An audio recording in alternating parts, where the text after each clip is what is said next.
Salam sejahtera di dalam kasih Tuhan Yesus Kristus untuk saudara-saudaraku sekalian. Judul renungan hari ini adalah Allah sanggup melimpahkan kasih karunia-Nya kepada kamu.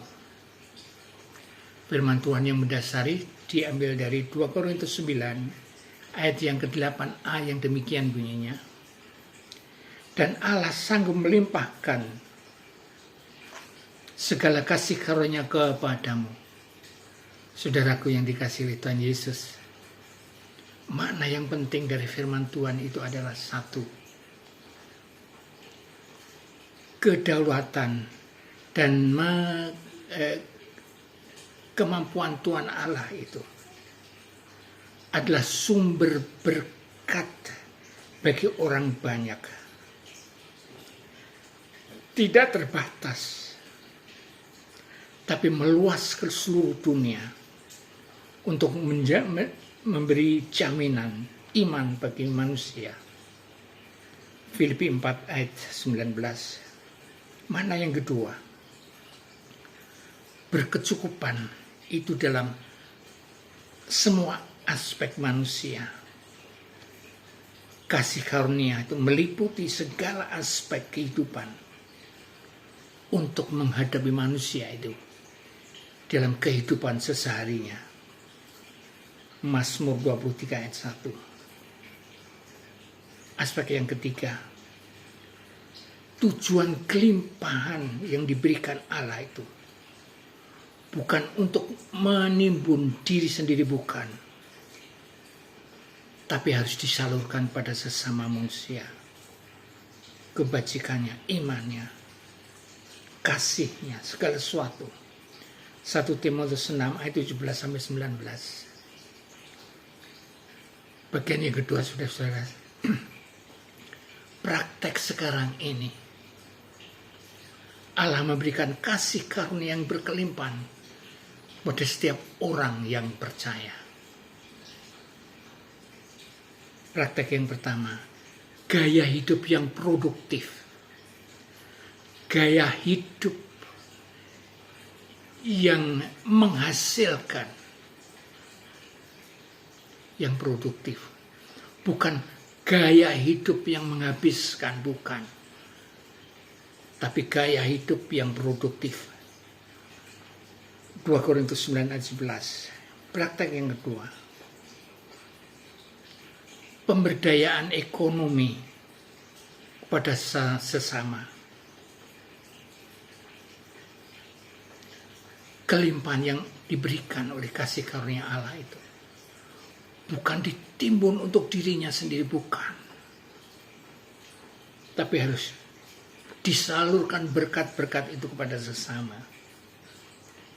Imamat 25 ayat 35-36. Praktek yang ketiga, menjadi donatur untuk sesama. Manusiaan. Amsal 11 ayat 24-25.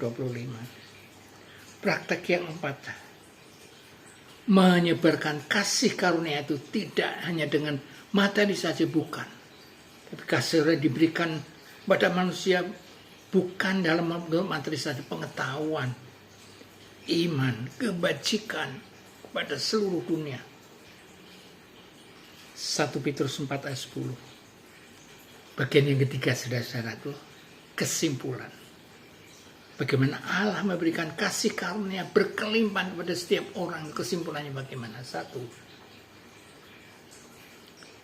sumber kasih karunia itu bukan dari manusia, bukan dari kekuatan manusia, tapi sumber kasih karunia itu dari Tuhan Allah, karena melalui Tuhan Yesus untuk seluruh dunia bagi orang yang percaya kepadanya. Filipi 4 ayat 19. Kesimpulan yang kedua, kecukupan itu dalam bentuk yang menyeluruh, baik itu tubuh, jiwa, dan roh, kepada setiap manusia yang percaya. Mazmur 23 ayat 13. Kesimpulan ketiga, prinsip menjadi saluran itu bukan ditentukan, bukan hanya ditimbun untuk diri sendiri, tapi kasih karunia yang diberikan oleh Tuhan Allah itu disebarkan ke seluruh dunia. 2 Korintus 9 ayat 8. Kesimpulan yang keempat, kelimpahan dari Tuhan Allah itu adalah merupakan tanggung jawab kepada orang yang beriman. Lukas 12 ayat 48b. Nah, saudara-saudaraku yang dikasihi oleh Tuhan, saya akan terus berdoa pada saudara saya supaya kasih karunia Allah itu terus memberikan kelimpahan baik tubuh, jiwa, dan roh pada saudara dan saya, sehingga saudara dan saya itu menjadi menjadi berkat bagi orang banyak.